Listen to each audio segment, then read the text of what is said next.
हाँ भाई, class 10th वालों, मैं आपके लिए लेके आ गया हूँ सोशल स्टडीज़ के मोस्ट एक्सपेक्टेड और मोस्ट रिपीटेड क्वेश्चंस प्रीवियस 5 साल में। ठीक है, पिछले 5 सालों में आपके जो मोस्ट रिपीटेड क्वेश्चंस थे हर चैप्टर से, उनके क्वेश्चन और आंसर लेके आ गया हूँ। फटाफट याद रखना, इस लेक्चर को देखने से पहले डिस्क्रिप्शन से इसकी पीडीएफ डाउनलोड करके साथ साथ रिवीजन कर लो, रट लेना ये क्वेश्चंस।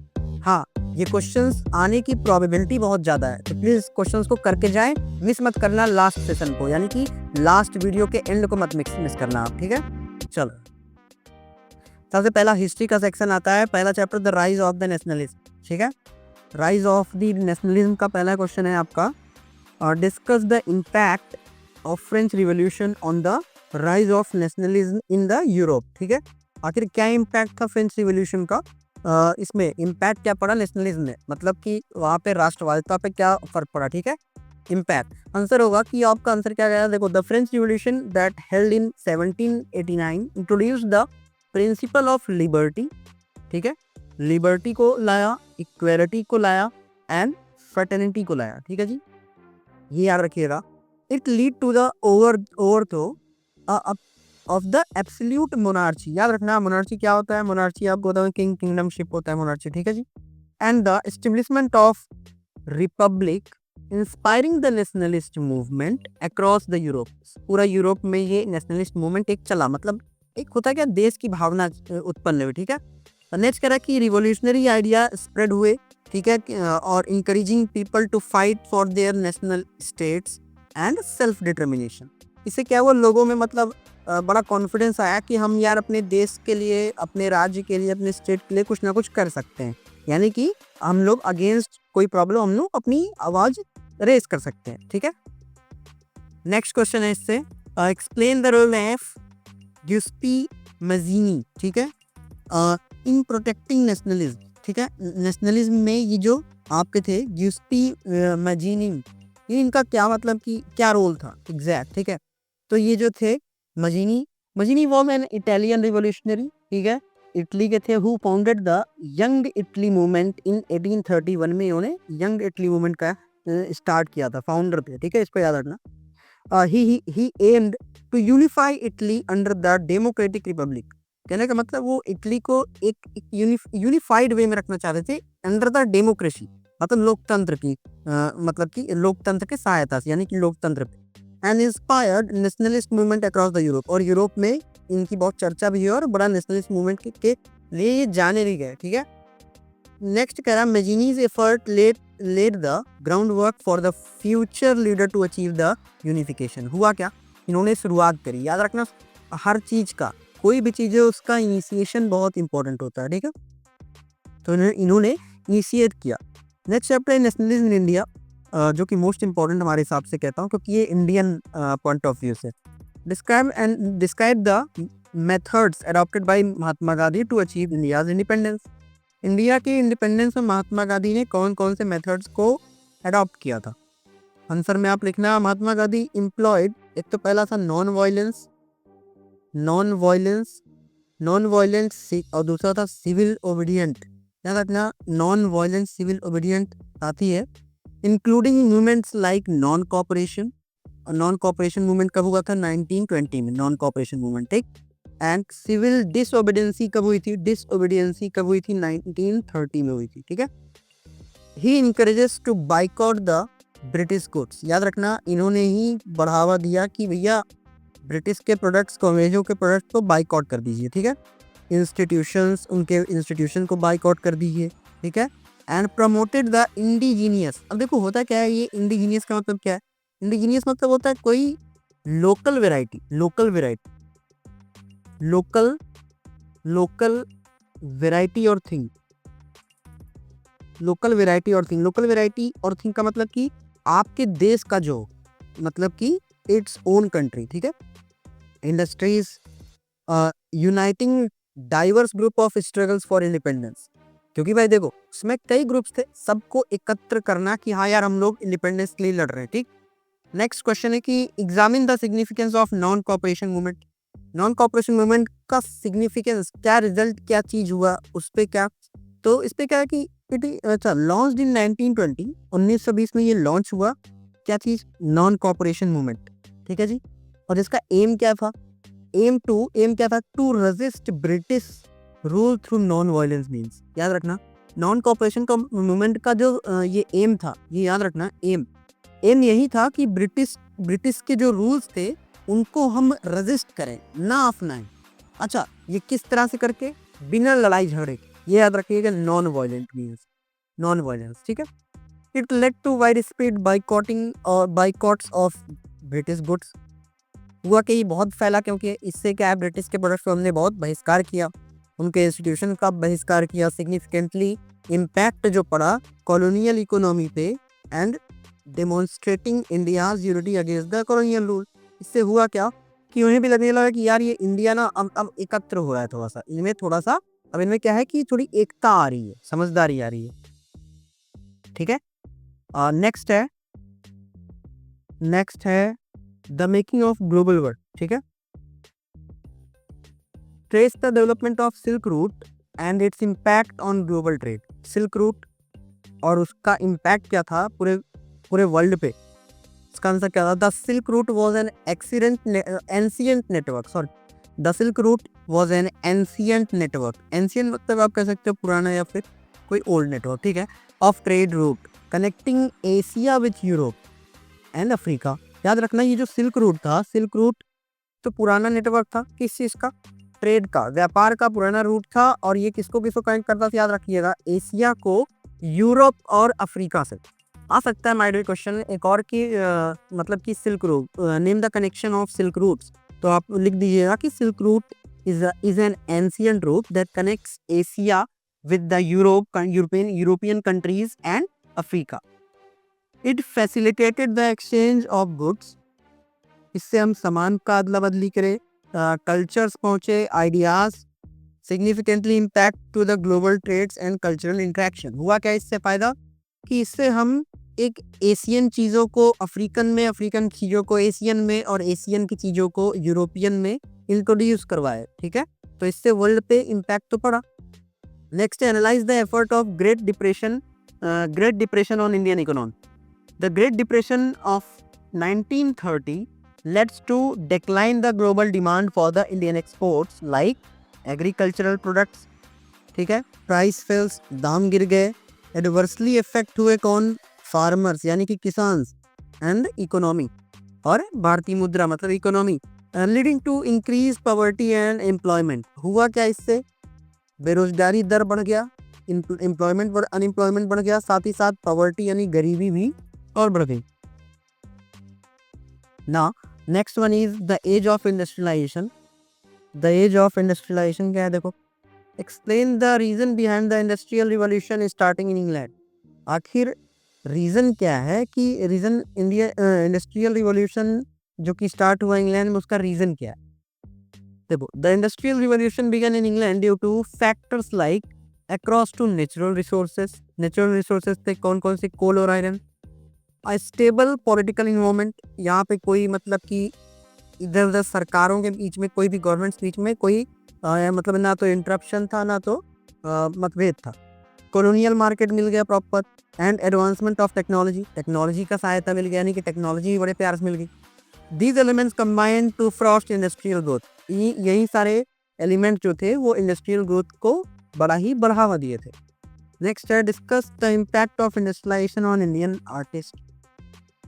अब industrialization leads to the decline of traditional handicrafts in India. अब हुआ क्या, देखो, इंडस्ट्रियलाइजेशन बढ़ गया मतलब मशीनरी वर्क बढ़ गए, तो हुआ क्या, जो इंडियन ट्रेडिशनल हैंडक्राफ्ट से जो हाथ से बनाए जाते थे उनमें क्या हुआ, भारी गिरावट हुई, यानी कि डिक्लिनेशन देखा गया उसमें, ठीक है। और machine made goods from British flooded the market. हुआ क्या, मशीन से बने हुए चीजें जो हैं वो मार्केट को भर दी।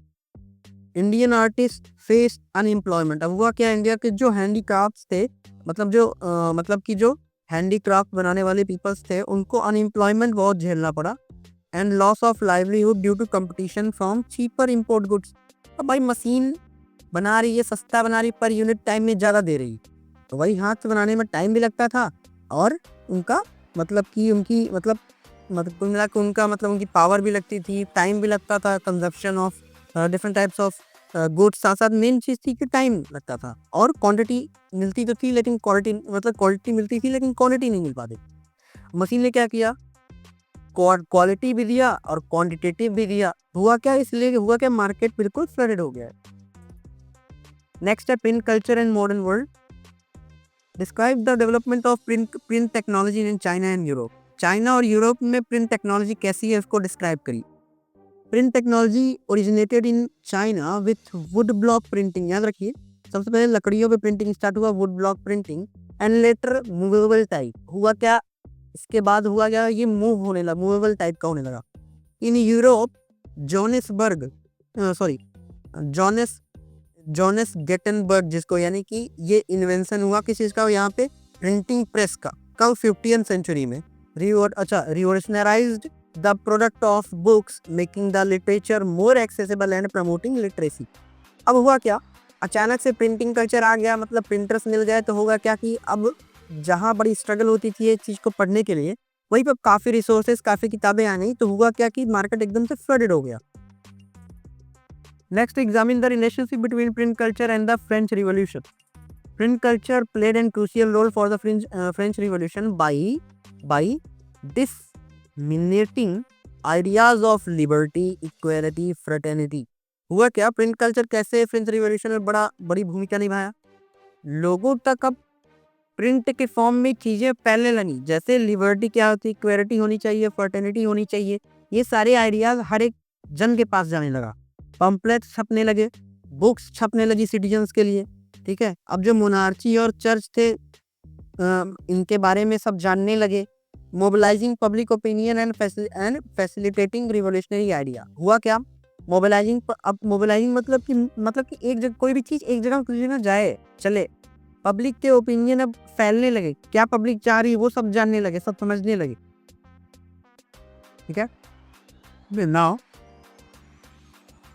Next is geography. ज्योग्राफी में पहला है resource and development. Define resource and classify them with example. Resources are materials and substance that are useful to humans. They can be classified as पहला नेचुरल रिसोर्सेस, दूसरा है human made resources, तीसरा है human resources, ठीक है। Natural resources वो होते हैं जो हम नेचर से ऑब्टेन करें, जैसे वाटर और मिनरल्स। ह्यूमन मेड रिसोर्स क्या होते हैं, that are created by humans, जो ह्यूमंस बनाए, जैसे बिल्डिंग्स और मशीनरी, ठीक है।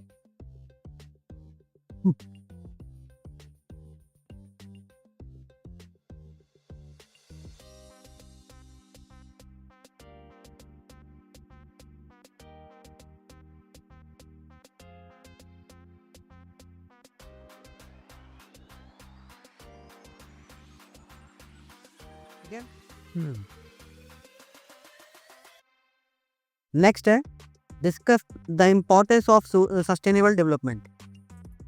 Sustainable development ensures the resources are used judicially, या फिर मैं कोई प्रॉपर वे में meet presents need without compromising the ability of future generation to meet their own need. It balance the economic growth, environmental preservation and social equality।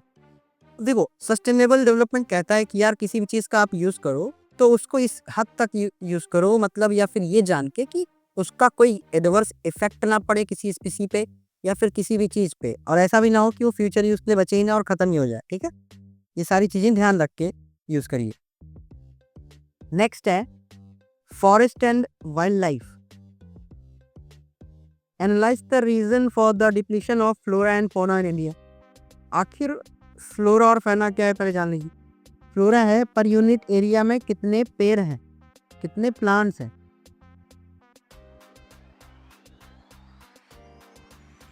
Fauna क्या है, per unit area में कितने animals हैं।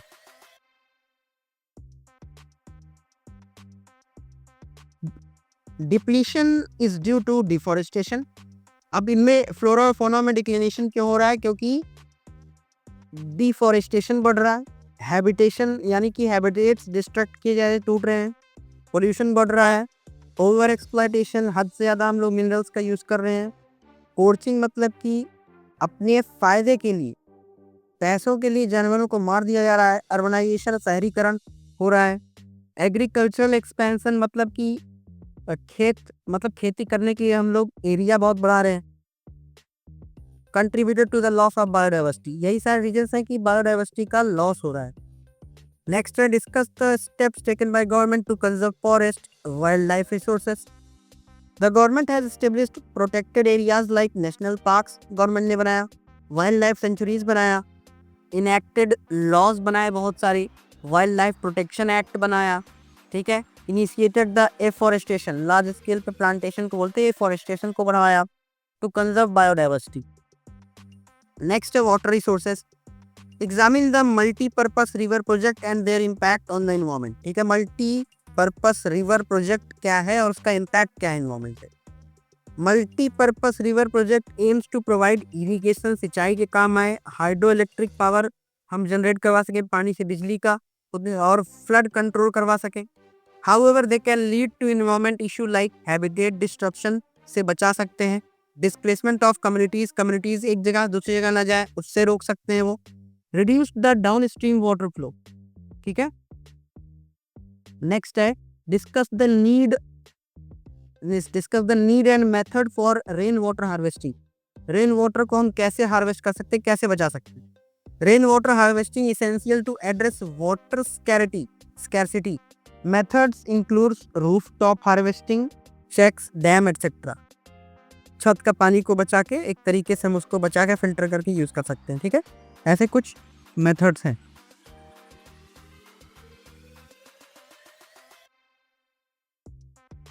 Agriculture, what are the major cropping season in India, describe their characteristics. Major cropping season India में क्या क्या है, उनको कैरेक्टरिस्टिक्स उनके बताइए। India has 3 major cropping season. India के पास 3 मेजर क्रॉपिंग सीजन हैं। कौन कौन से? एक खारिफ, जैद, खारिफ, राबी और जैद। खारिफ जो है sown at the beginning of monsoon, यानी कि जून और जुलाई। जो खारिफ क्रॉप होगी उसका बीज कब डाला जाता है? जून और जुलाई, बारिश के सीजन में। और हार्वेस्ट कब किया जाएगा, मतलब कटाई कब होगी? सितंबर और अक्टूबर, यानी ठंड में। मेजर क्रॉप्स कौन कौन सी हैं ये, इसके एग्जांपल खारिफ के राइस, मेज, कॉटन, ठीक है। राबी क्या है? राबी के बीज लगाए जाते हैं कब? विंटर्स में, अक्टूबर से दिसंबर में। हार्वेस्टिंग कब की जाती है, कटाई सी कब होती है? अप्रैल और जून में।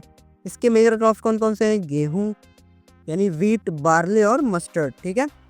अब जैद क्रॉप जो है ये छोटे पॉइंट ऑफ पीरियड के लिए टाइम होता है। जैसे जब आपकी खारिफ खत्म हो रही हो, राबी शुरू होने वाली हो, तो उसके बीच 1-2 महीने का गैप कभी कभी हो जाता है, मिल जाता है।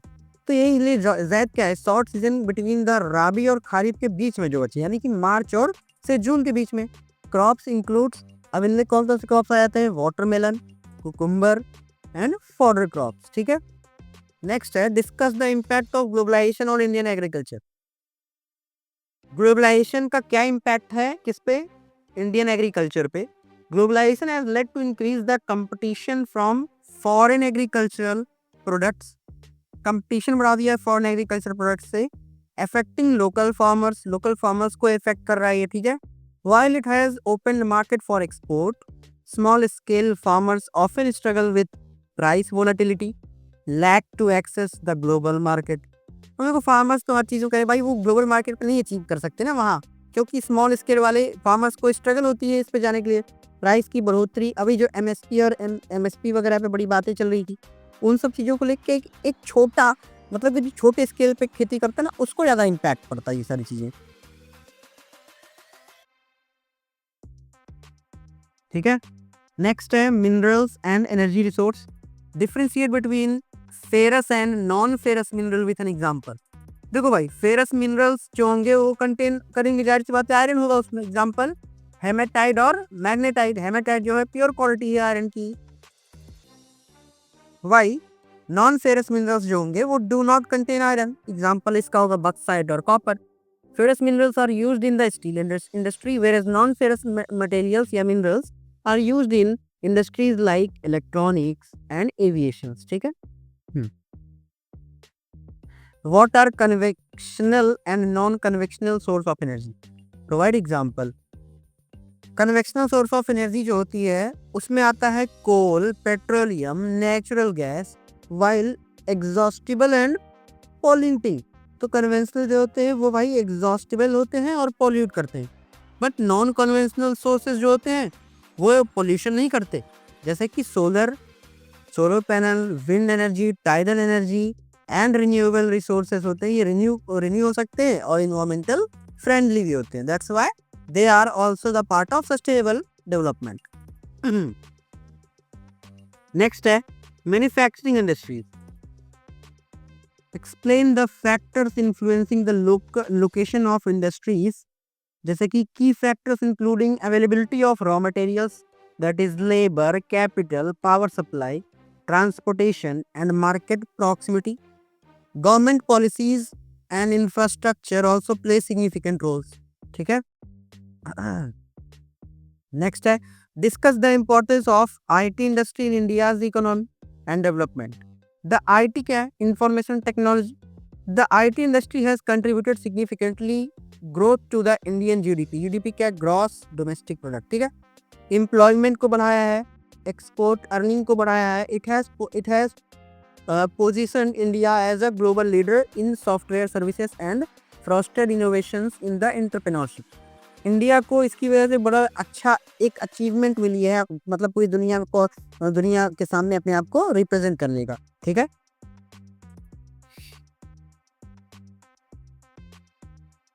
नेक्स्ट है lifeline and national economy. Describe the significance of roadways in India's transportation system.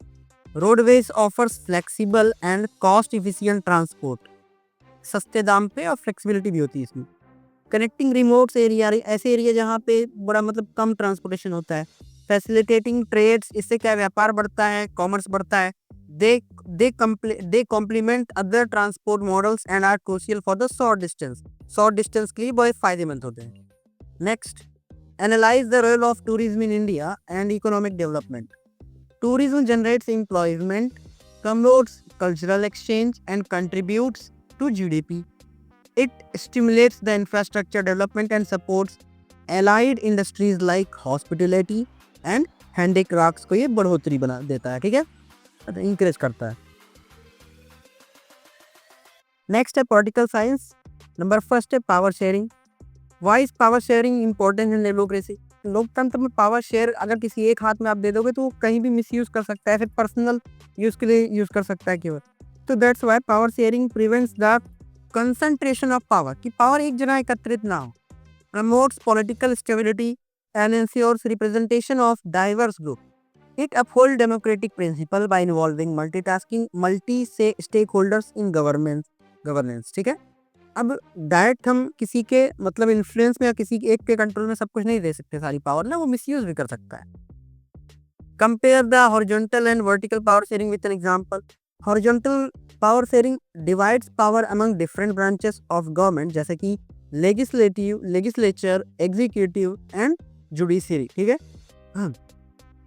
To provide checks and balance, vertical power sharing distribution powers across different level, जैसे कि central, state, local, to accommodate regional diversity, ताकि बनी रहे। ठीक है। Next है federalism. Question, what are the key features of federalism? Features including multi level of government, a written constitution, division of powers and an independent judiciary.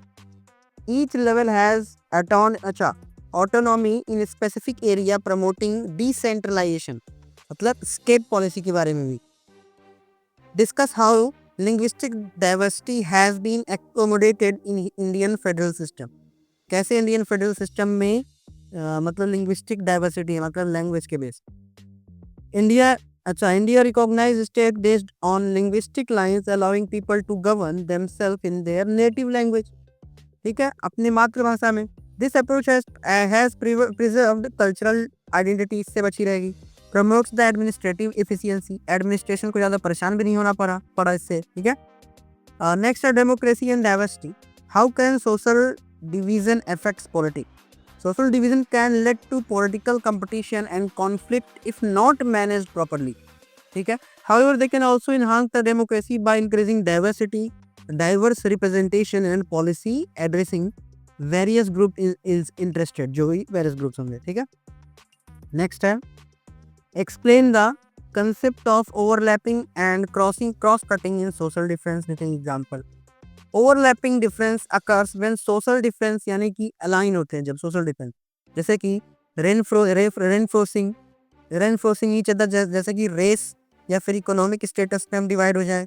Cross cutting difference happen when social difference intersect independently, reducing potential conflict. Example, individuals sharing economic status but differing in region, ठीक है। Economic तो हम share करेंगे but religion अलग अलग हो जाएगा, ठीक है। Next outcome of democracy. What are the expected outcomes of democracy? Democracy aims to achieve accountability, responsive and legitimate governance, ठीक है। It promotes economic growth हो, reduces inequality, ठीक है, inequality कम हो, जो कि पॉसिबल ही नहीं। पॉवर्टी कम हो, accommodate social diversity and uphold the dignity, सबकी मतलब कि एक डिग्निटी बनी रहे। और फ्रीडम ऑफ इंडिविजुअल, हर एक इंसान आज़ाद है अपने कुछ भी करने का, ठीक है, but having some certain limitations. How does democracy accommodate social diversity? Democracy accommodates social diversity by ensuring that all groups have opportunity to participate in decision making progress या process, या फिर मैं कहूँ कि it recognizes and respects different, allowing the representation of various interests and identities within the political system, ठीक है। Next है gender, religion and caste. Analyze the role of women movement in promoting gender equality in India. Women's movement have advocated for legal reforms, education and economic opportunities, challenging patriarchal norms, ठीक है। They have archived milestones, they have achieved milestones like Hindu Succession Act amendment and increase the political participation through reservations, ठीक है। reservations के भी बहुत से चीजें हुई। Discuss the impact of caste based reservation on Indian society.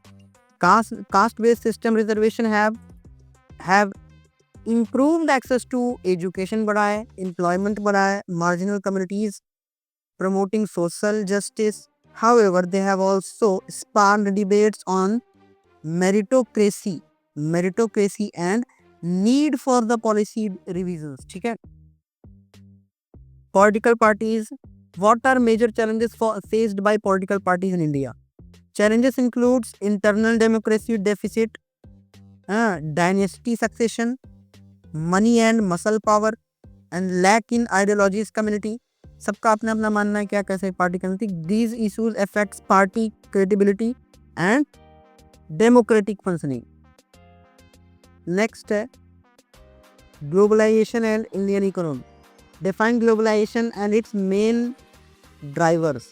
Globalization is a process of increased interconnectedness among countries.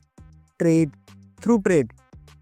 Investment इससे बढ़ेगा, टेक्नोलॉजी शेयरिंग में बढ़ेगी, कल्चरल एक्सचेंज होगा। मेन ड्राइव्स जो होंगे वो इंक्लूड करेंगे advancement in transportation, communication, liberalisation बढ़ेगा, ट्रेड पॉलिसीज बढ़ेगी और राइज होगा। किसमें बढ़ोतरी होगी? ये मल्टीनेशनल कॉरपोरेशन में बढ़ोतरी होगी। नेक्स्ट है assess the impact of globalization on Indian agriculture. Globalization has exposed Indian agriculture to international market, leading to both opportunity and challenges. While some farmers have benefited from export prospect, others faced the competition from important goods, price volatility, and dependence on global demand. ठीक है, मतलब अलग अलग farmers को मतलब कि price के point of view से और काफ़ी चीज़ों के पॉइंट ऑफ व्यू से फ़ायदा हो ताकि ग्लोबल लेवल पे जा सके। कंज्यूमर राइट्स क्या क्या है? What are the rights of consumers as per Consumer Protection Act? The Consumer Protection Act granted the consumers rights such as right to safety, information, choice, representation, redressal, consumer education. These rights aim to protect consumers from exploitation and ensures the fair trade practice. ये सारे rights हैं जिससे consumers का ये हक है कि वो किसी भी चीज़ को सही दाम पे खरीद सके उचित तरीके से। नेक्स्ट है discuss the significance consumer awareness in the contemporary market. Consumer awareness empowers individual to make informed choice, demand quality product और seek readiness from the grieverness. ठीक है. It promotes the ethical business practice, enhance market efficiency, protect consumers from unfair trades. Consumers को unfair trade से भी बचाता है. ठीक. Next है development. Defines the concept of development. How different people have different development goals. Development refers to the progress in economic growth, social inclusion, environmental sustainability. ठीक है, याद रखिएगा 3 फैक्टर्स को मायने हम लोग रखते हैं जब बात ग्रोथ की आती है. इकोनॉमिकल ग्रोथ, सोशल इंक्लूजन और environmental sustainability. Different people have varying development goals based on their need. For instance, a farmer might prioritizing irrigation. तो फार्मर के लिए प्रायोरिटी पहली क्या है? सिंचाई facility. While an urban worker seeks to better employment opportunity. और शहर में रहने वाले लोगों को क्या चाहिए? रोजगार वाली प्रायोरिटी होगी. सबकी अपनी अपनी प्रायोरिटीज है. Explain the Human Development Index HDI. It and its indicators. The Human Development Index measures the country's average achievement in health, life expectancy, education, यानी कि mean year of schooling and expected years of schooling. कितने साल आप school गए या फिर कितने साल मान लिए कि आप स्कूल जाते. And standards of living, that is gross national income per capita. It provides a composition statistics to access the social and economical development level. इससे हम सोशल और इकोनॉमिकल डेवलपमेंट कल के लेवल को में सुधार कर सकते हैं. नेक्स्ट है sectors of economy. Differentiate between primary, secondary and tertiary sectors while example. The primary sectors involves extraction of natural resources. Primary sector example agriculture and mining. Secondary sectors जो होते हैं वो क्या करते हैं? Manufacturing and processing. Example factories producing goods. The tertiary sectors providing services, that is banking and education. Next one is discuss the changing traits in contribution of different sectors to India's GDP. Indian GDP में क्या है? Contribution, changing trends का. Over time, Indian GDP has seen a decline in the contribution from primary sector, while the secondary and tertiary sector have increased their share. The service sector, in particular, has become the dominant contributor, reflecting the struggle changes in economy. अलग अलग समय पे struggles रही हैं changes. Next है money and credit. What is the role of money and credit? Money serves as a medium of exchange. Money एक जरिया है, हम एक मीडियम, एक माध्यम में एक्सचेंज करने का. A unit of account, a store of value and standards of deferred payment. It facilitates the transaction, measures the value, preserve wealth and enable future payments, thereby streamlining economic activity. ठीक है. Next, explain the concept of credit and its type. Credit refers to agreement where borrowers receivers resources now and agree to repay in the future. यहाँ पे credit मिलती है, इसमें जो buyer होता है वो कहता है ठीक है खरीद लूंगा बट एक मुझे टाइम चाहिए उसको रीपे करने का. ठीक है. It's just like credit card. ठीक है. borrower receives resources now and agree to pay in future में देने के लिए एग्री होता है. और अच्छा ऑफन विथ इंटरेस्ट, कुछ इंटरेस्ट के साथ में. Type of credit includes formal credit that provided by bank and cooperative जो देते हैं. एंड नेक्स्ट है हमारा इनफॉर्मल क्रेडिट जो कि प्रोवाइड करता है कौन? मनी लेंडर्स या फिर फ्रेंड्स या फैमिली, जहाँ पे हम इंटरेस्ट हमको देना नहीं पड़ता. ठीक है. जहाँ पे इंटरेस्ट देना पड़े वो समझ लेना कि फॉर्मल है, इंटरेस्ट जहाँ ना देना वहाँ पे इनफॉर्मल. ठीक है. तो ये थे आपके कुछ मोस्ट एक्सपेक्टेड और मोस्ट रिपीटेड क्वेश्चंस कुछ पिछले साल से. तो उम्मीद करते हैं आपको ये लेक्चर ठीक ठाक लगा होगा. अच्छा लगा हो तो प्लीज़ कमेंट, लाइक, शेयर ज़रूर करें. और इसी तरह लेक्चर्स आते रहेंगे. आप इस चैनल को सब्सक्राइब करके इस चैनल की डेली वीडियोस देखते रहिए. डेली का वीडियो हमारा आ रहा है. बाकी जो हमने मोस्ट रिपीटेड और मोस्ट एक्सपेक्टेड क्वेश्चन साइंस के डाल रखे हैं हमने पिन कर दिया, ऊपर जाके देख लो. हम मिलते हैं आप सभी इस नेक्स्ट वीडियो में. Till then stay healthy.